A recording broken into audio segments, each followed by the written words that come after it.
Hello everyone, welcome back. So today in this short series of Python videos, we are going to see a problem based on f string. Okay, I would say an example or a task. Okay, so here we need to just get the student report formatter. Okay, create a student report formatter in Python with f string. So basically, we would be taking out some data for a student. Okay, and we are going to just use out the f string and we are going to print out those data. Okay, so a student can have name, its marks, and else we can have, okay, let's just say here I can just give the student name. I can give its marks, let's say 80 percentages. Else I can specify the subject also, right?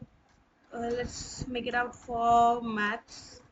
Okay, so by the help of formatting string I need to print it out.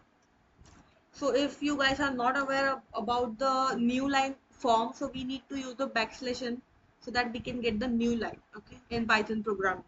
So I can just say here name is, we can enclose out within double quotation. So you can see here we haven't used out the double inverted f. Okay, now it's going to give us correct. Okay, let's use the backslash n for the new line. I want my marks to be printed out within the next line. So marks is going to enclose out this within curly braces. I can use out my new line again for printing out subject. So subject is, so you can just specify the variable which is subject, and if you're going to run you are going to get the answer.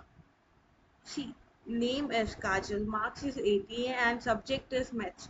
So if you want you can just of course give here the spaces. This totally depends on you. So just for better user experience I have given here my marks and so on things.